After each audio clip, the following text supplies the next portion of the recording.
What's going on, everybody? It is Triple Crown 24 back today, and I'm ready to talk about the National. It is almost upon us, and it's about time for me to talk about what I'm looking for this year. This is my first time going. I'm very excited to go, very excited to meet all of you, which I will talk about at the end. But I wanted to kind of discuss what I'm looking out for during the show and kind of give you what I'm looking forward to as well. So let's go ahead and get into it.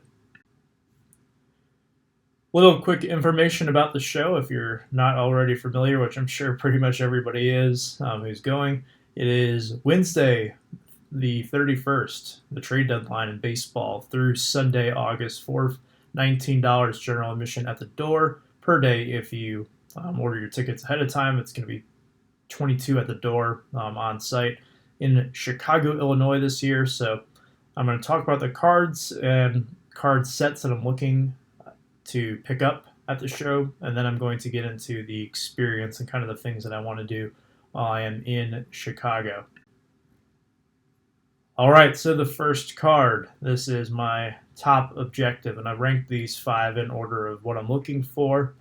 And the top one is a 2000 Topps Chrome traded Miguel Cabrera rookie card. So technically this is like a prospect card. Some people say that, but this is considered one of only 2 Miguel Cabrera rookies. The other one is the basic traded version. Here we have the Chrome traded version, which I really regret not buying this when it was under $200 because now it's pretty hard to find one for under $300. A lot of them go for like $320-ish range. Unfortunately, there's a lot of shill bidding in a lot of the auctions for these because a lot of them are listed through major consigners, so that does present some challenges. But I would really like to pick one up. I would like to get it in a 10, and I'm not going to force myself into getting a 10 if I find a really nice 9. The only problem is that a lot of the issues with these cards, if it's not a 10 and it's a 9, the issue is almost always centering. And I really don't want to get a raw copy of it just because a lot of the ones that are raw that I also find are also off-centered. So that's why they're raw, is because the people who own them won't send them in because they won't get a 10. So kind of stuck in a tough spot with this one, but as a Cabrera super collector, this is a card I have to have. I can't really call myself a super collector until I have this one, so this is my top goal, is to walk out of Chicago with one of these cards. All right, number 2, and something tells me that I might fall short and not get either of my top 2 cards, which would be kind of unfortunate, but hopefully I can pick it up, is the 2018 Bowman Chrome Miguel Cabrera Red Refractor. There are only 5 of these bad boys in the world, and this would complete my 2018 Bowman Chrome Rainbow. I'm sure a lot of people are familiar with my Superfractor. It's the only Superfractor I have in my collection, and once I get the one of one for a particular rainbow, so to speak, that's when I will really start to actively pursue that specific rainbow rather than just going about and picking up random cards as I usually do. And this one has evaded me, and for good reason. There's only 5 of them. I've never seen one pop up on eBay. I've never seen one pulled from a pack. Never have seen the card even pictured anywhere on the internet. So that's why I have to use the base version of that card as my picture. But there is a red refractor there. I don't imagine that I'm going to let myself walk out of the convention center that day without bringing it home with me. So that is goal number 2. This one's a long time coming. It is a Tigers team set. The goal is to potentially finish it. I have just around 40 cards left to go in the set. Some of them much tougher than others.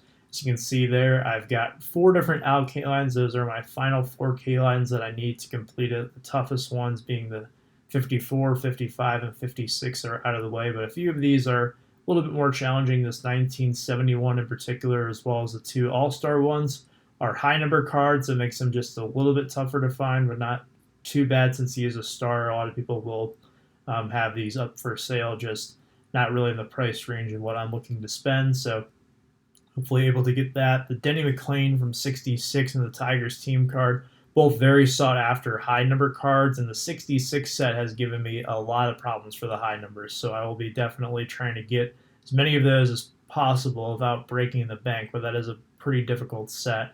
And then the 2000 Topps traded Chris Truby, and you might wonder why that card is on there. I can't find one anywhere.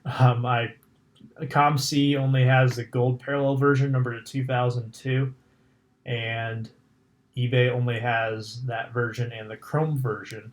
So I cannot find this base one. I have been told that it's a short print, but I don't know how true that is. I may just end up caving and buying the gold parallel and eventually, basically copping out on that and try to find the base version eventually. But hopefully someone has some 2002 Topps traded at the convention this year. All right, number 4, a PC I haven't really talked about all that much lately, and it's just because I have been very aggressive in my Tigers team set and my Miguel Cabrera collecting, but this one is still very important. It's one that I have looked for, and honestly, Dynasty kind of dries up once the season starts. It's kind of the reverse effect since it comes out in December, kind of when the baseball market is somewhat dormant overall, or not as active, I would say. And then when the season picks up, for some reason, there's not as many of them up just because it's, I guess, not being broken as much by box breakers. But I would like to add 2 to 3 new patch autographs to my Dynasty PC. Really could be anyone that I don't already have. But the main players I would like to get, obviously Cabrera and K-Line, those are my guys to collect as a Tigers fan. But Nolan Arenado is really the big one, just because I feel that his stuff is still super underpriced. And I would love to have his autograph in my collection. He's like one of the few superstars in the game right now who I've never pulled one of his autographs or have never owned one before. Pretty much everyone else I've at least owned at some point. Trout, Harper, not on cards. I have those guys on balls, but most of the big names I've been able to have an autograph of them. So to get Arenado, who is one of my favorite players in the game, one of my favorite non-Tigers for sure, and I would argue that he is the second best player in the game behind Mike Trout. I just really would like to get one of his or any cut autographs that are reasonably priced. If they're under $100, usually I'll take a look. It just really depends on who the player is, or if it's under 200 for a pretty notable Hall of Famer, I might jump at that as well. And then my 5th goal, I have kind of put the signings that I wanted to do on the back burner just because the Tigers team set is probably going to cost me a little bit more than I anticipated, given the cards that I have to pick up. So just in terms of making sure that I stay within my budget, I kind of have to put something on the back burner, and that has pushed the 92 Fleer Ultra set to the back burner.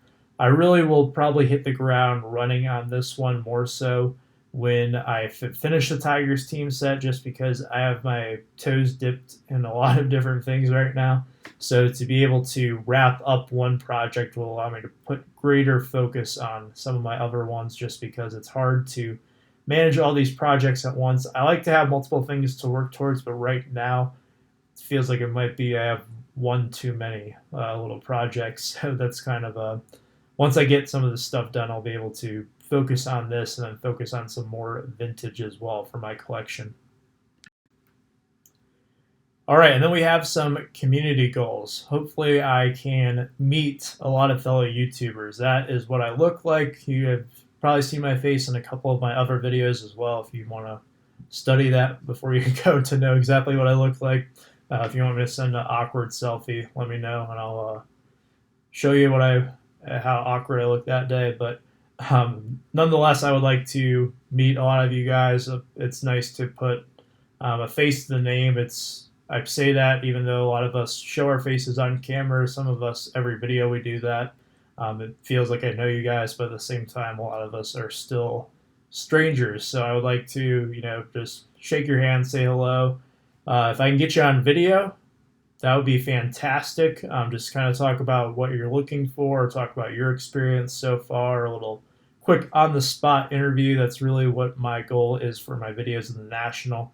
I don't really want to show off the showcases really, just because when I'm looking at the showcases, I kind of I'm just going to be kind of looking for the cards that I'm going after, and I probably don't want to put a lot of my focus into making the videos at that point, because I want to be able to focus on picking up those cards and finding some of those rare ones.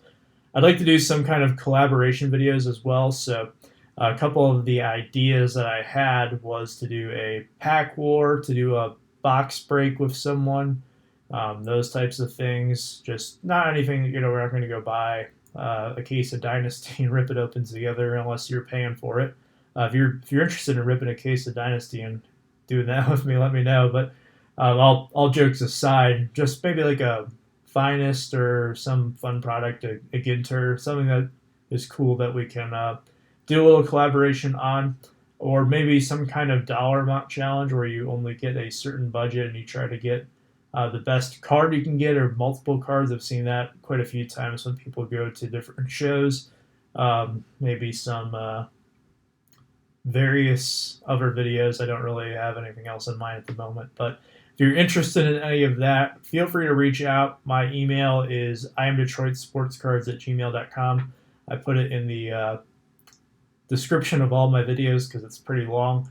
If you have my phone number, you can text me as well. But contact me through either of those things if you would like to make a collaboration at the convention, and we can try to work something out. I probably would like to do like 2 to 3 videos of that kind of stuff, and then maybe 2 to 3 more.